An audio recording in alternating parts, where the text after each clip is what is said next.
하나님 말씀 받들어 읽겠습니다. 하나님 말씀은 주보에 기록된 대로 출애굽기 제16장에 있는 말씀입니다. 구약 성경 출애굽기 제16장 1절에서 3절 말씀까지 받들어서 읽겠습니다. 이스라엘 자손의 온 회중이 엘림에서 떠나 엘림과 시내산 사이에 있는 신광야에 이르니 애굽에서 나온 후 둘째 달 15일이라.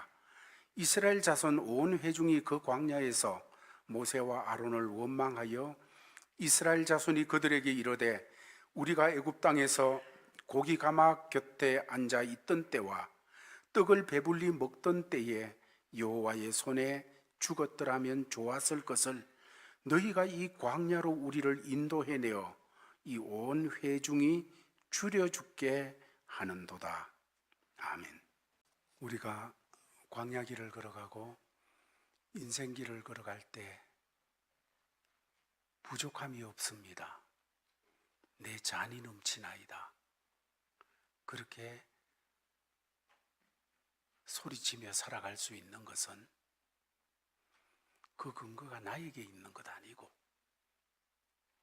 내가 지금 많이 가져서 그런 것 아니고, 내가 지금 튼튼해서 그런 것 아니고, 내가 지금 잘해서 그런 것 아니고, 나 때문에가 아니고 그분 때문에, 목자 때문에, 목자이신 예수 때문에 내가 부족함 없습니다.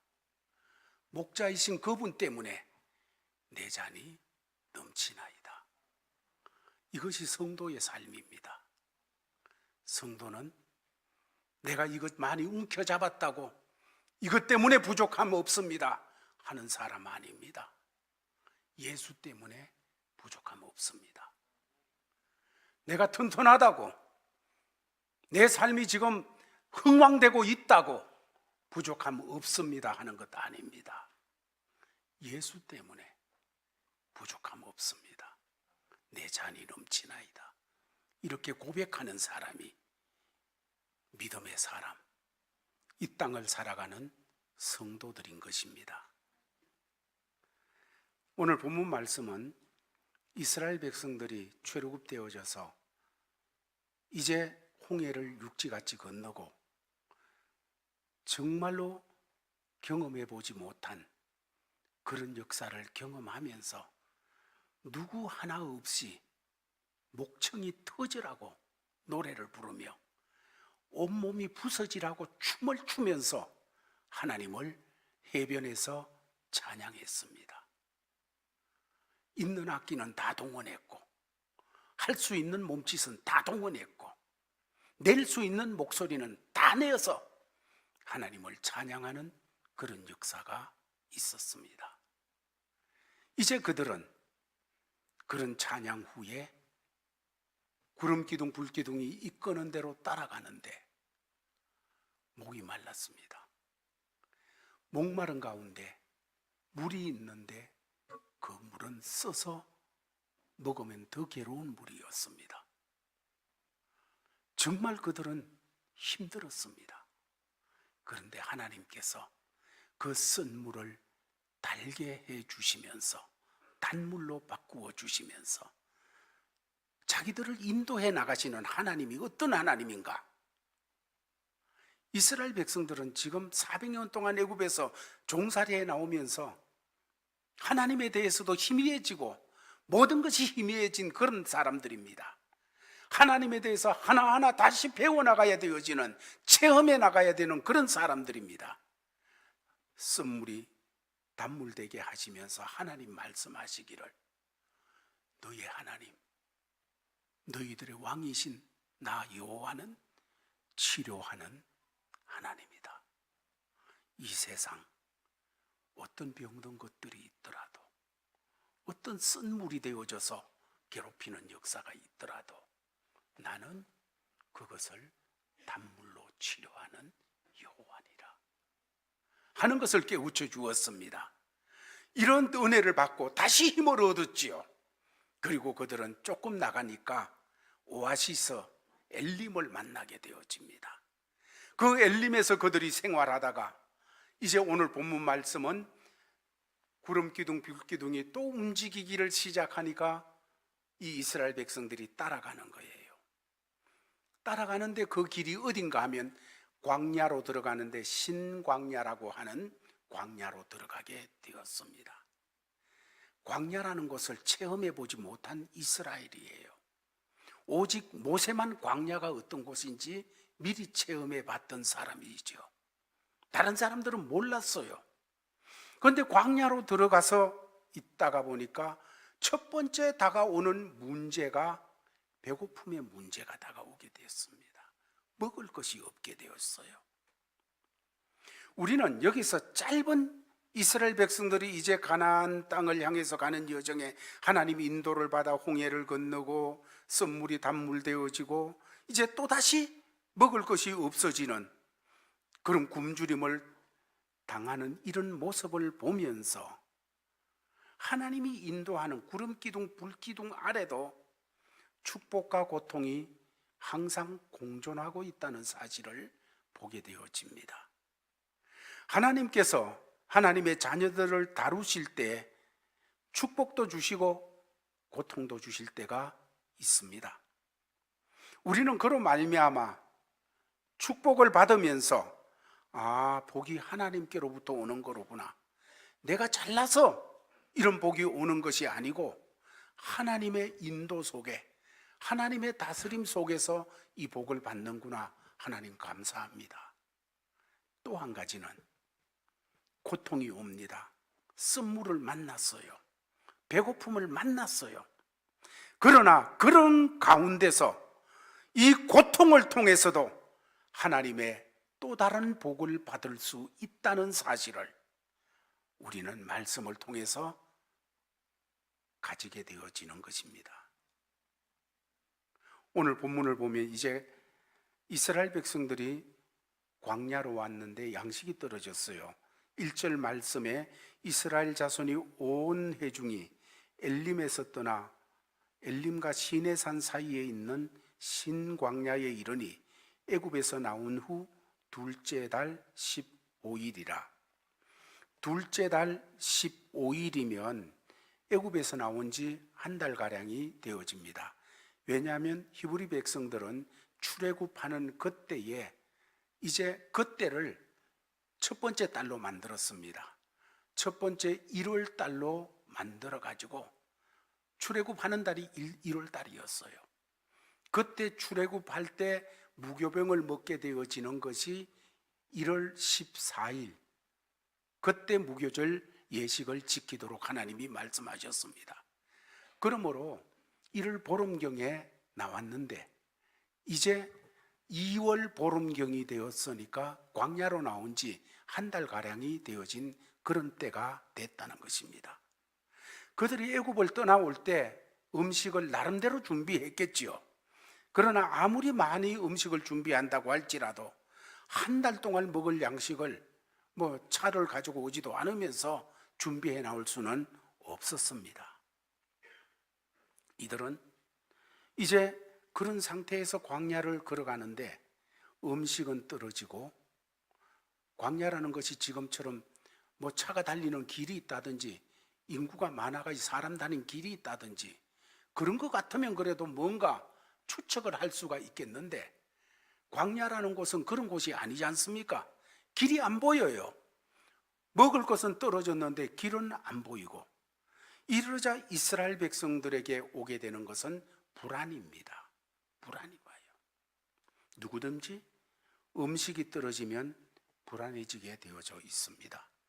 쌀독에 쌀이 떨어지고 다니던 직장이 없어지게 되어지고 사업이 어렵게 되어지고, 그래서 먹을 것이 떨어지게 되어질 때 아무리 하나님을 믿는다고 해도 불안해지게 마련입니다. 이스라엘도 먹을 것이 떨어지자 불안해지고 생존까지 위협을 느끼게 되어집니다. 이렇게 되었을 때에 이스라엘 군중들이 가졌던 반응이 어떤 것입니까? 오늘 2절, 3절은 그들의 반응을 하나님께서 이렇게 표현하도록 했습니다. 다 같이 읽겠습니다. 2절 3절입니다. 시작. 이스라엘 자손 온 회중이 그 광야에서 모세와 아론을 원망하여 이스라엘 자손이 그들에게 이르되 우리가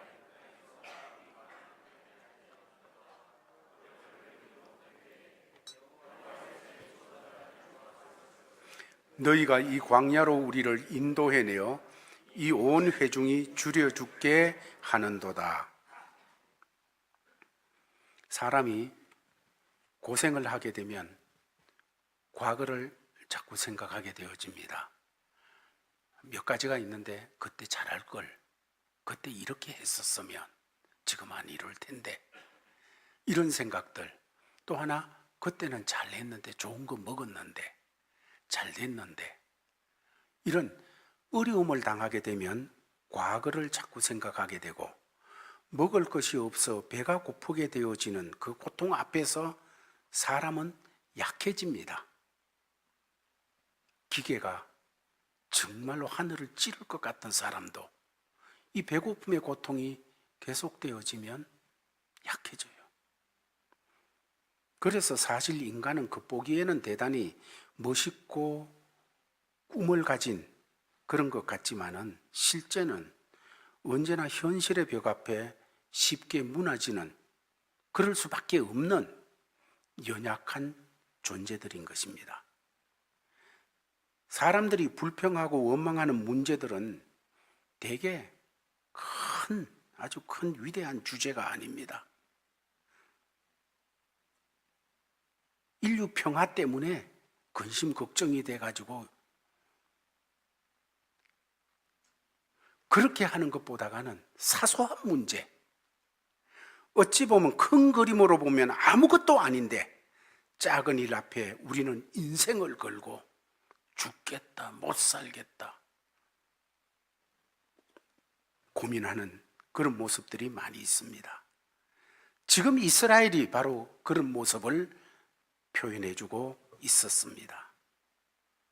우리는 이런 내용을 보면서 우리가 이 말씀 앞에서 생각해야 될 것은, 우리도 이스라엘은 신광야라고 하는 광야를 지금 지나가는데 이 세상을 모든 사람들이 광야라는 표현을 많이 쓰고 있습니다. 광야 같은 이 세상을 우리도 걸어가고 있는데 이 광야에서 꼭 가져야 될 것은 꿈을 잃지 않는 마음을 가져야 됩니다. 꿈을 잃지 말아야 돼요. 여러분, 왜 광야가 힘들고 고달픈지 왜 그럴까요?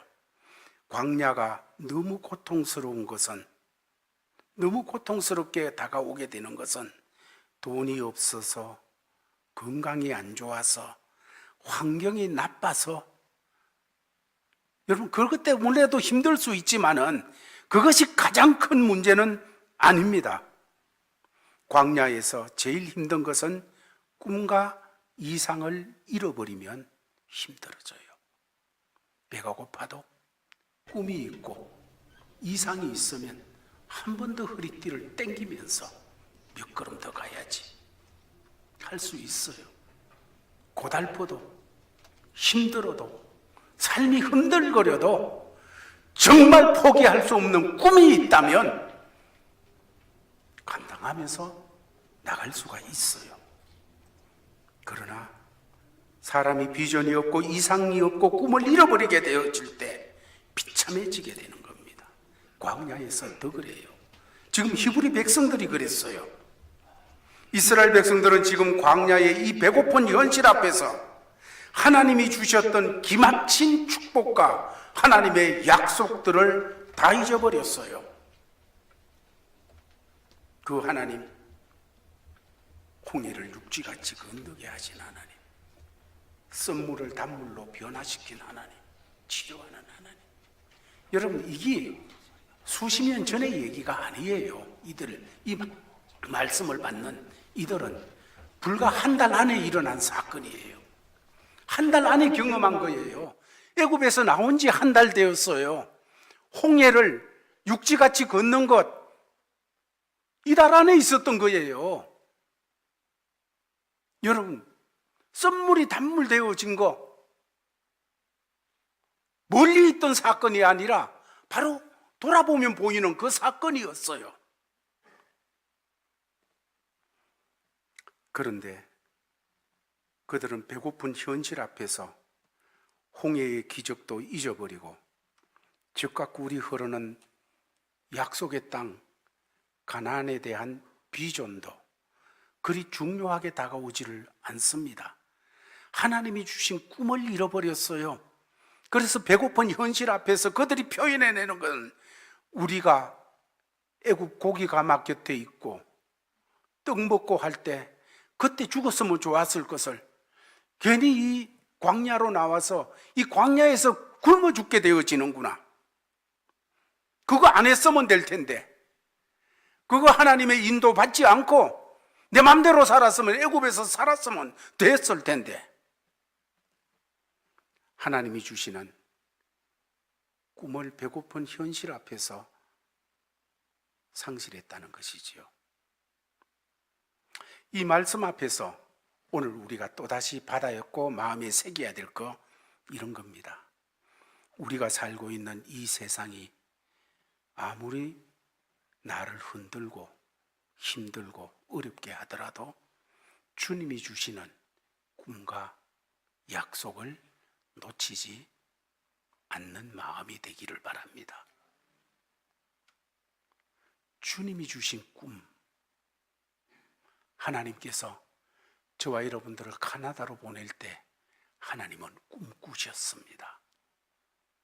그 꿈을 잃어버리지 마세요. 하나님이 우리 가정을 이룩할 때 우리 가정에 대한 꿈을 잃지, 그 꿈을 하나님께서 가지셨는데, 꿈을 주셨는데 그 꿈을 잃지 말기 바랍니다. 하나님께서 나를 저분의 아내 되고 저분의 남편 되도록 사랑하게 하시면서 세워주셨는데 세월이 흘러가면서 그 꿈을 잃어버리지 말기 바랍니다. 하나님이 우리에게 자녀들을 주셨어요. 하나님이 그냥 주신 것이 아니라 하나님의 꿈을 담아서 우리가 부모되게 하며 주셨는데, 우리 자녀들이 자라가며 속색인다고, 세상으로 좀 나갔다고, 방황하고 있다고, 여러분 그 하나님이 주신 꿈을 잃어버리지 마시기 바랍니다. 광야 생활하면서 배고플 수 있어요. 목마를 수 있어요. 그러나 하나님이 주신 꿈, 비전을 품고 나가면 더 나갈 수 있어요. 더 걸어갈 수 있어요. 왜? 구름기둥, 불기둥이 인도하고 있으니까.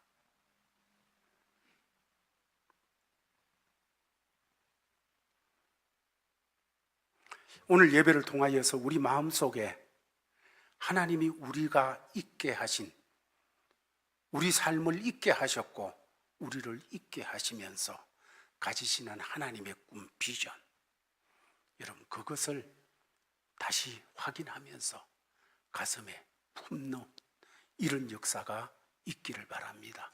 그것이 흔들거리는 우리의 삶을 더 세우고 감당해 나갈 수 있도록 하는 능력으로, 하나님의 능력으로 우리에게 역사되어지기를 바랍니다. 자, 그런데 이렇게 원망하고 불평하는 이스라엘 백성에게 나타나시는 하나님의 응답은 어떠합니까? 우리가 애굽에서 죽었으면 좋겠다, 괜히 이까지 나와가지고 여서 굶어 죽는다, 이렇게 하면서 얘기하는 이 사람들에게 하나님께서 어떻게 응답하십니까? 4절 말씀 보겠습니다. 다 같이 4절을 같이 읽겠습니다. 시작.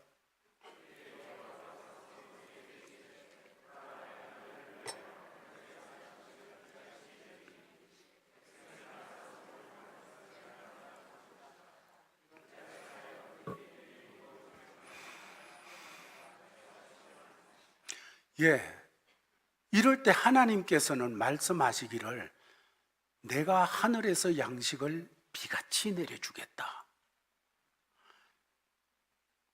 어떻게 이렇게 하나님이 반응을 해내실 수가 있습니까?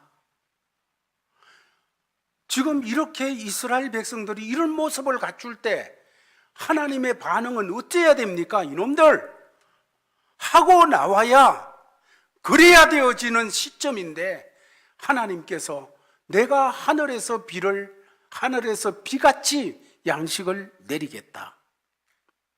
이 말씀을 통해서 우리가 깨닫게 되어지는 것은 하나님께서는 하나님의 백성을 다루실 때 현재의 모습만 보고 다루지 않았다는 것입니다. 지금은 원망하고 불평하는 형편없는 존재들이지만은 하나님께서 이들에게 은혜를 주시고 다루시고 할 때 이들이 변화하여 마침내 하나님 백성으로 온 세계 가운데 하나님을 증거하는 이러한 하나님의 군대로 설 것을 하나님께서는 보시면서 베풀어 주시는 것입니다. 우리 하나님이 우리를 대하실 때 그렇게 대하시는 하나님이심을 믿으시기 바랍니다. 하나님께서 우리를 다루실 때 현재의 우리만 보고 다루시는 것이 아니라 예수 그리스도 안에서 성령의 감동 감화하심을 받고 말씀으로 아니면 교회를 통하여 하나님의 역사하심을 덧입어서 걸어가고 걸어갈수록 점점 그리스도를 닮아 주님이 부르시는 그날에는 주의 형상에 합당한 그런 사람이 되어 하나님 앞에 오게 될 이것을 바라보면서 하나님이 다루신다는 것입니다. 우리가 지금은 연약해요. 지금 부족해요. 그러나 하나님께서 우리를 간섭하시고 이끄시면서 천국에 부르실 때 천국에 합당한 사람으로 되어서 들어오게 되어지는 하나님의 사람, 이게 신학적으로 승화된다 하는데 그렇게 되어지는 사람으로 다듬어져서 주님 오라고 하실 때에 우리가 서게 되어지는 그 역사를 보시면서 주님께서는 우리를 다루고 계십니다. 만약 하나님께서 현재 우리만 보고 다루신다면 여기 서 있는 사람이 누가 있겠어요? 아무도 없잖아요. 그러나 하나님은 지금만 보시는 것이 아니라 우리의 앞으로 하나님의 은혜를 받고 하나님의 복을 받고 하나님의 손길을 덧입으면서 점점 그리스도를 닮아가 정말로 주님의 영광을 드러낼 이런 모습을 보면서 우리를 다루시는 우리 하나님 아버지. 그러므로 오늘 이 말씀을 받으면서 우리도 내일을 바라보면서 소망을 가지는 성도들이 되기를 바랍니다. 이런 하나님이 우리와 함께 하시기에 앞으로를 바라보면서 소망을 가져야 되어지는 겁니다. 지금 당장은 배가 고프고 삶에 흔들린 것 같고 너무너무 어려운 일들 앞에 내가 피폐해져 있는 것 같지만은 너무 크게 걱정하지 않는 제일 가족들이 되길 바랍니다. 그것이 인생의 결론이 아닙니다. 하나님께서는 우리의 미래에 은총을 주시기를 원합니다. 그것 때문에 독생자 예수 그리스도를 이 땅에 보내셨습니다. 하나님이 우리를 사랑해서 은총을 주시고자 할지라도 가로막는 사탄의 역사와 죄와 어둠이 장벽처럼 가로막아 그 하나님의 사랑과 은총이 우리에게 오는 것을 막았습니다. 그러나 예수 그리스도를 보내셔서 십자가에서 보배 피를 쏟아 우리 죄를 담당하시고 우리를 구원하심으로 말미암아 그 장벽을 휘장이 위에서부터 아래까지 찢어지게 된 것처럼 다 제거하여 주셔서 하나님이 우리를 마음껏 사랑하시고 하나님이 우리를 마음껏 복 주시고 하나님께서 우리를 마음껏 은혜 주시는 이런 것이 막히지 않도록 하셨다는 것입니다. 그러므로 십자가의 사건은 우리를 죄에서 구원해 주신 그 사건뿐만 아니라 온갖 어둠과 사탄의 사슬에서 우리를 풀어 자유케 해주신 사건입니다. 옛날에서 보게 되어지면 어둠에 사로잡혀 있는 사람은 이사가는 날도 손 없는 날 가야 된다. 못하다 방법도 그냥 잘못하면 그냥 그분이 두려워한다. 그분이 싫어한다. 모욕한다. 그래가지고 아프게 된다. 이러면서 어둠의 영에 다 사로잡혀 있었어요. 그러나 예수 그리스도 그분을 믿게 될 때 이 모든 어둠의 세계에서 이 모든 사탄의 장난에서 자유하게 되었음을 믿으시기를 바랍니다. 이제 우리가 해야 될 것은 이 예수 꼭 붙잡는 일이에요. 이 예수 안에 있는 거예요.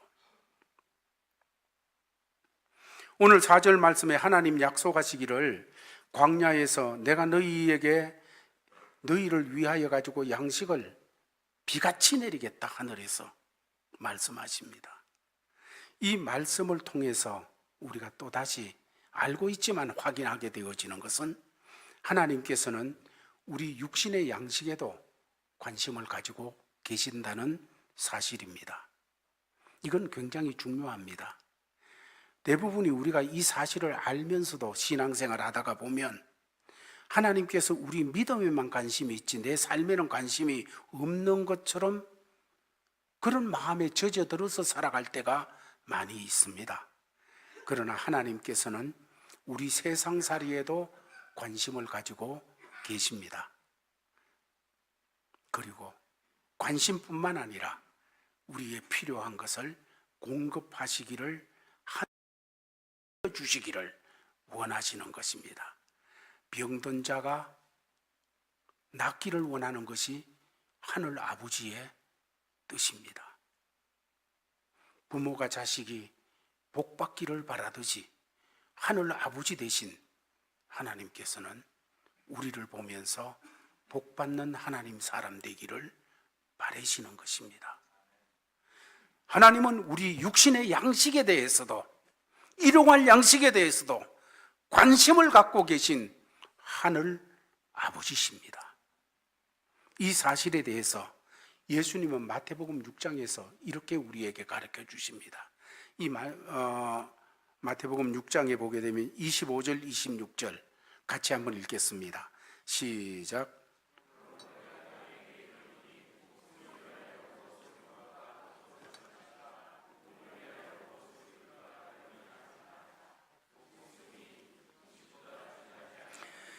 몸이 의복보다 중하지 아니하냐?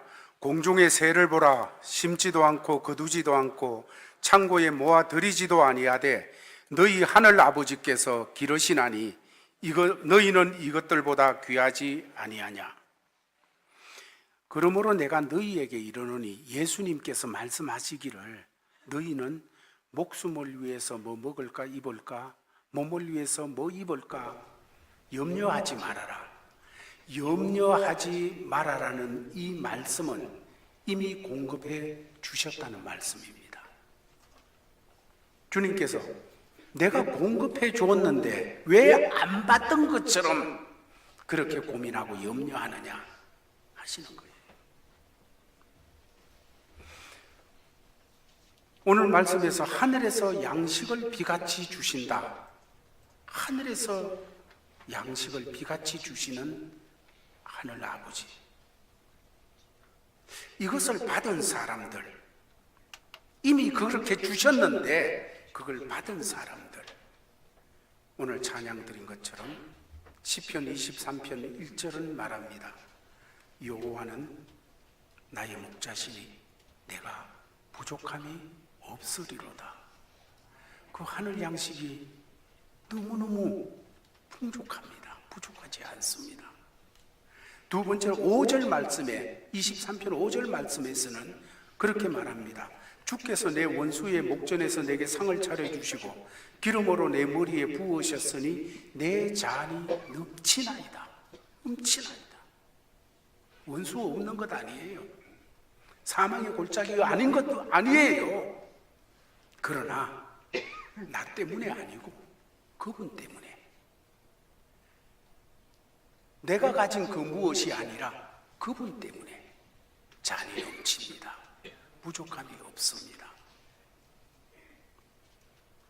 로마서 8장 37절 말씀은 이 부분을 우리에게 그러나 이 모든 일에 우리를 사랑하시는 이로 말미암아 우리가 넉넉히 이기느니라. 하늘 양식이 비같이 쏟아져서 그것을 받게 되니까 억지로 이기는 것이 아니라 그냥 살짝 이김이 아니라 넉넉히 이기느니라. 그렇습니다. 우리가 이 땅을 살아갈 때 그리스도인의 양식은 하나님께서 온 천지에 비같이 만나를 내려주신 것을 믿고 그것을 누리며 걸어가는 성도가 되어야 되는 것입니다. 마태복음 6장 31절에서 33절까지는 그러므로 염려하여 이르기를 무엇을 먹을까 무엇을 마실까 입을까 하지 마라. 이는 다 이방인들이 구하는 것이라. 너희 하늘 아버지께서 이 모든 것이 너희에게 있어야 할 줄을 아시느니라. 그런즉 너희는 먼저 그의 나라와 그의 의를 구하라. 그리하면 이 모든 것을 너희에게 더하시리라. 이 사실을 믿으시기를 바랍니다. 이런 성경 구절은 너무 익숙한 거니까 야, 참 좋은 글이다. 야, 참 좋은 말씀이다. 감상용 말씀으로 이렇게 붙이고 다니는데 그게 아닙니다. 믿으시기를 바랍니다. 믿을 때 더하시는 하나님 때문에 평강이 옵니다. 그러므로 이런 말씀을 대하면서 광야 같은 인생살이에서 발견되어지는 하나님의 복은 어떤 건가 하면 내가 무엇을 많이 가졌느냐 하는 것이 아니라 누구와 함께 있느냐 이것입니다. 시편 23편이 내가 뭘 많이 가졌기 때문이 아니에요. 누구와 함께 있기 때문에? 목자이신 예수와 함께 있기 때문에.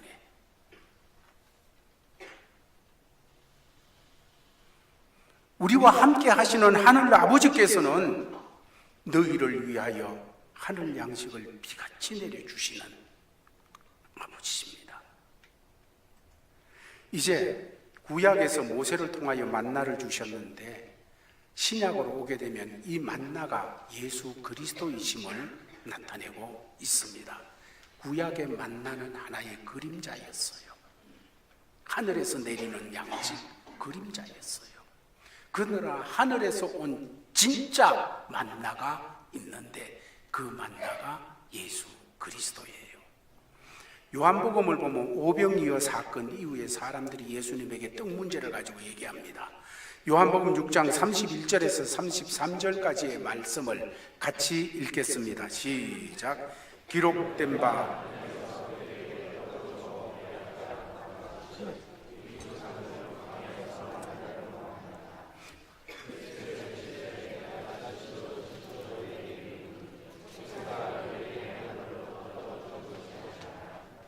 내 아버지께서 너희에게 하늘로부터 참떡을 주시나니 하나님의 떡은 하늘에서 내려 세상에 생명을 주는 것이니라. 광야에서 참떡이신 예수 그리스도 그 식탁에 떡과 포도즙을 놓으시고 지치고 배고프고 상처받고 힘든 우리들을 초대해서 먹으라고 주님이 말씀하십니다. 우리가 보통 떡을 먹게 되면 다시 배고프겠지만은 세상의 성공은 또다시 배고프게 만들고 세상의 강건함은 또다시 우리를 약하게 만드는 그 자리로 나가게 하지만은 하늘에서 온 떡인 예수 그리스도 그 떡을 먹는다면 영원히 배고프지 않을 것이다. 이러면서 6장 35절에 예수님 친히 말씀하기를 예수께서 이르시되 나는 생명의 떡이니 내게 오는 자는 결코 줄이지 아니할 터이요 나를 믿는 자는 영원히 목마르지 아니하리라. 말씀을 하시고 계십니다. 부활하신 예수께서 예수님을 배반했던 베드로를 만나십니다. 불과 며칠 전이에요. 불과 며칠 전에 예수님을 부인하고 저주했던 베드로였습니다. 이런 베드로를 부활하신 예수님께서 턱 만나셔서 너 그럴 수 있느냐? 왜 그랬어? 하고 따지지 않으시고 먼저 먹어라. 떡을 주시면서 먹어라 하십니다. 다 먹이고 난 후에도 그때 이제 그럼 먹었으니까 한번 생각해보자, 한번 말해보자 따지지 않으시고 주님께서 네가 나 사랑하느냐? 내 양을 먹이라. 너 나 사랑하느냐? 내가 다 안다. 너 약한 거 다 안다. 넘어진 거 다 안다. 그렇지만 네 속에 그래도 불꽃처럼 가슴 중앙에 있는 날 사랑하는 거 있잖아. 그 사랑을 다시 끄집어내면서 나 사랑하느냐? 내 양을 먹이라. 그렇게 하셨던 주님께서 광야 같은 인생을 살아가는 우리에게 식탁을 마련하시고 오라. 그러면서 떡을 떼어 주시며 먹으라. 이게 나다. 잔을 주시면서 마시라. 이게 나다. 나다. 내가 떡이다. 내가 만나다. 내가 주는 걸 먹는 자는 영원히 줄이지 않고 목마르지 않게 된다. 말씀을 주셨습니다. 이제 우리는 예수 그리스도, 참으로 만나이신 예수 그리스도, 이분을 꼭 붙잡고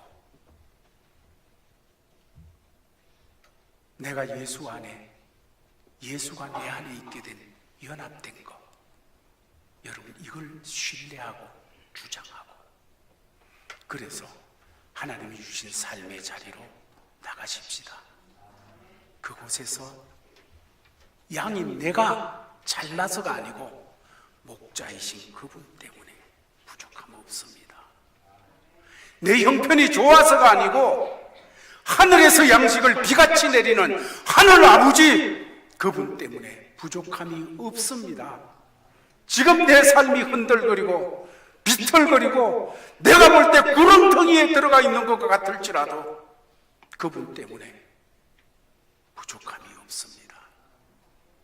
그분은 몇 걸음 이후에 나를 더 높이실 것이기 때문입니다. 축복 속에서 하나님을 알게 하실 뿐만 아니라 힘든 가운데서 하나님을 더 알게 해서 이 세상의 가장 큰 복은 함께 하시는 하나님을 더 알아가는 것, 이것임을 고백하게 하시면서 그 가운데 육신의 양식에도 관심을 가지시는 하늘 아버지께서 치유하시고 채워주실 것을 믿으며 주신 삶의 자리로 함께 나가는 우리 제일가족들 되기를 예수의 이름으로 축원합니다. 아버지 하나님 감사합니다. 주신 말씀 받았습니다. 받은 말씀을 마음에 새기고 믿음의 걸음을 걸어가는 우리 모두 되게 하여 주옵소서. 예수님 이름으로 기도하옵나이다. 아멘. 아버지 하나님, 하나님의 아들 딸 되어 예수가 우리의 만나이시고 하늘 아버지께서 양식을 비같이 내리시는 이런 복받은 저희들 주신 삶의 자리로 나갑니다. 삶이 힘들고 외롭게 하고 고달프다고 꿈을 잃어버리는 그런 하나님의 백성 되지 않게 하여 주시옵시고 예수 그리스도의 꿈을 두게 하여 주시고 하나님의 꿈을 우리의 꿈으로 품게 하여 주시옵시고 그래서 삶의 자리에서 하나님께 영광을 돌리며 승리하는 삶을 엮어가게 하옵소서. 이런 자세로 주신 삶의 자리로 나가는 제일가족들에게 주 예수 그리스도의 크신 은혜와 하나님 아버지의 사랑과 성령의 교통하심이 항상 함께 있을지어다. 아멘.